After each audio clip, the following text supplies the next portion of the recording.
വിമാനം പറക്കുന്ന സമയത്ത് ഒരു പോയിന്റിൽ നിന്നും മറ്റൊരു പോയിന്റിലേക്ക് വഴി തെറ്റാതെ എങ്ങനെ പറക്കാം? എന്താണ് DGCA പരീക്ഷകൾ? ഇനി നമുക്ക് മെയിൻ സബ്ജക്ട്സ് ഏതൊക്കെയാണെന്ന് നോക്കാം. എന്താണ് ഗ്രൗണ്ട് സ്കൂൾ? DGCA എക്സാംസ് എങ്ങനെ പാസ്സാവാം? Yes, welcome to Kerala flight academy. She always knew the sky was calling her. From the warmth of golden shores to the cockpit above the clouds, every dream she carried became a wing she flew with. At Kerala Flight Academy, India's first hybrid hangar campus, her journey begins. Your sky, your story. ഒരു pilot ആവുക എന്ന് ചിന്തിക്കുമ്പോൾ തന്നെ നമ്മുടെ ഉള്ളിൽ ആദ്യം വരുന്നത് വിമാനം പറത്തുന്ന ദൃശ്യങ്ങളായിരിക്കും. എന്നാൽ വിമാനം പറത്തുന്നതിന് മുൻപ് ഭൂമിയിലിരുന്ന് പഠിക്കേണ്ട ചില വലിയ പാഠങ്ങളുണ്ട്. ഇതിനെയാണ് ഗ്രൗണ്ട് സ്കൂൾ എന്ന് പറയുന്നത്. ഇന്ത്യയിൽ ഒരു കൊമേഴ്ഷ്യൽ പൈലറ്റ് ആകാൻ നിങ്ങൾ പാസ്സാവേണ്ട DGCAയുടെ കഠിനമായിട്ടുള്ള ഒരുപാട് പരീക്ഷകളുണ്ട്. ഈ പരീക്ഷകളെ എങ്ങനെ ഈസിയായി നേരിടാമെന്ന് നോക്കാം. എന്താണ് DGCA പരീക്ഷകൾ? Directorate general of civil aviation അഥവാ DGCA ആണ് ഇന്ത്യയിൽ പൈലറ്റ് ലൈസൻസിങ്ങിന് നേതൃത്വം നൽകുന്നത്. വർഷത്തിൽ 4 തവണയാണ് എക്സാംസ് നടക്കുക. എന്ന് വെച്ചാൽ ഓരോ 3 മാസം കൂടുമ്പോഴും. കമ്പ്യൂട്ടറൈസ്ഡ് മൾട്ടിപ്പിൾ ചോയ്സ് ക്വസ്റ്റ്യൻസ് ആണ് ഇതിലുണ്ടാവുക. ഇതിൽ 70% മാർക്സ് മേടിക്കുമ്പോഴാണ് നിങ്ങൾ എക്സാം പാസ്സാവുന്നത്.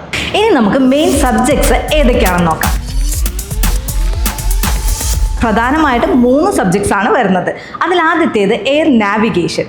വിമാനം പറക്കുന്ന സമയത്ത് ഒരു പോയിന്റിൽ നിന്നും മറ്റൊരു പോയിന്റിലേക്ക് വഴി തെറ്റാതെ എങ്ങനെ പറക്കാം? കാറ്റിൻ്റെ ദിശയും വേഗതയും അനുസരിച്ച് എങ്ങനെ സമയം കണ്ടെത്താം? ഇതിനായിട്ട് ഡെഡ് റെക്കണിംഗ്, മാപ്പ് വായന, കാൽക്കുലേറ്റേഴ്സിന് പകരം CX3 പോലുള്ള ഫ്ലൈറ്റ് കമ്പ്യൂട്ടേഴ്സ് എങ്ങനെ ഉപയോഗിക്കാം എന്നൊക്കെയാണ് ഇവിടെ പഠിക്കുന്നത്. ആക്ച്വലി ഈ ഒരു സബ്ജക്റ്റ് കുറച്ച് ടഫായിരിക്കും. So our second subject is aviation meteorology. ഇതൊരു കാലാവസ്ഥ പഠനമാണ്. സേഫായിട്ട് ഒരു ഫ്ലൈറ്റ് പറക്കാൻ വെതറിനെ കുറിച്ചുള്ള നോളേജ് വളരെ ഇമ്പോർട്ടൻ്റ് ആണ്. കാറ്റ്, മേഘങ്ങൾ, മഞ്ഞ്, ഇടിമിന്നൽ തുടങ്ങിയ ഫ്ലൈറ്റ്സിനെ എങ്ങനെ ബാധിക്കുന്നുവെന്നും പൈലറ്റ്സിന് ലഭിക്കുന്ന വെതർ റിപ്പോർട്ട്സ് ആയിട്ടുള്ള ടാഫൊക്കെ എങ്ങനെയാണ് വായിക്കുന്നതും എന്നാണ് ഇവിടെ പഠിക്കുന്നത്. And the third one is air regulations. ഇത് ആകാശത്തിലെ ട്രാഫിക് റൂൾസ് ആണ്. ഫ്ലൈറ്റ്സ് പരസ്പരം പാലിക്കേണ്ട അകലം, airport rules, international aviation rules ഒക്കെയാണ് ഇവിടെ പഠിക്കുന്നത്. എക്സാംസിന് നമുക്ക് ടോപ്പ് സ്കോർസ് നേടാൻ പറ്റുന്ന ഒരു സബ്ജക്റ്റും കൂടെയാണിത്. So the fourth one is aircraft technical. ഒരു വിമാനത്തിൻ്റെ എൻജിൻ എങ്ങനെ പ്രവർത്തിക്കുന്നു എന്നും ഇലക്ട്രിക്കൽ സിസ്റ്റം, ഹൈഡ്രോളിക് ഇൻസ്ട്രുമെൻറ്റ്സ് എന്നിവയെക്കുറിച്ചുള്ള ടെക്നിക്കൽ സ്റ്റഡീസ് ആണത്. ഓരോ ഫ്ലൈറ്റിനും പ്രത്യേകം ടെക്നിക്കൽ എക്സാംസ് ഉണ്ടാവും. ഉദാഹരണത്തിന് സെസ്ന 172ൻ്റെ എക്സാം ആയിരിക്കില്ല ഡയമണ്ട് 42ന്. So now let's have some study tips. So ആദ്യത്തേത് കോൺസെപ്റ്റ് പഠിക്കുക എന്നുള്ളതാണ്. നിങ്ങൾ ബൈഹാർട്ട് ചെയ്യാതെ എപ്പോഴും ലോജിക്കലി പഠിച്ച് മനസ്സിലാക്കി വയ്ക്കുക. രണ്ടാമത്തേത് ടൈം ഷെഡ്യൂളിംഗ് ആണ്.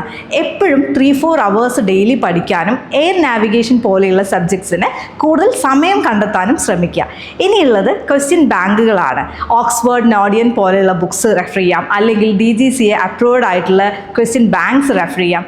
ഇനി നിങ്ങൾക്ക് ഇങ്ങനെ ഒന്നും പഠിക്കാൻ സാധിക്കുന്നില്ല എന്നുണ്ടെങ്കിൽ അപ്രൂവ്ഡ് ആയിട്ടുള്ള ഏതെങ്കിലും ഗ്രൗണ്ട് സ്കൂളിൽ അഡ്മിഷൻ എടുത്ത് അങ്ങനെയും പഠിക്കാം. ഇനി നമുക്ക് എക്സാം ഹാളിൽ ശ്രദ്ധിക്കേണ്ട കുറച്ച് കാര്യങ്ങൾ നോക്കിയാലോ. എല്ലാ ചോദ്യങ്ങൾക്കും ആൻസർ ചെയ്യാൻ പ്രത്യേകം ശ്രദ്ധിക്കണം. കാരണം നെഗറ്റീവ് മാർക്കില്ല. എളുപ്പം തോന്നുന്ന ചോദ്യങ്ങളും ആദ്യമേ ആൻസർ ചെയ്യുക. നാവിഗേഷനിലെ ചോദ്യങ്ങൾക്ക് എപ്പോഴും കാൽക്കുലേഷൻസ് തെറ്റിപ്പോകാതിരിക്കാൻ ശ്രദ്ധിക്കണം. ഇത്രയൊക്കെ കേൾക്കുന്ന സമയത്ത് ഈ എക്സാംസൊക്കെ വളരെ ടഫായിട്ടൊക്കെ നിങ്ങൾക്ക് തോന്നുന്നുണ്ടാവും. പക്ഷേ ഇവിടെ നിന്നും ലഭിക്കുന്ന ഈ നോളേജസ് നിങ്ങളും നിങ്ങളുടെ പാസഞ്ചേഴ്സും സേഫായിട്ട് ട്രാവൽ ചെയ്യാൻ വേണ്ട നോളേജായിട്ട് കാണുകയാണെങ്കിൽ ഇത് വളരെ ഈസി ആയിരിക്കും. അപ്പോൾ ഇന്നത്തെ ഇൻഫർമേഷൻ നിങ്ങൾക്ക് എല്ലാവർക്കും യൂസ്ഫുൾ ആയിട്ടുണ്ടാവുമെന്ന് എക്സ്പെക്റ്റ് ചെയ്യുകയാണ്.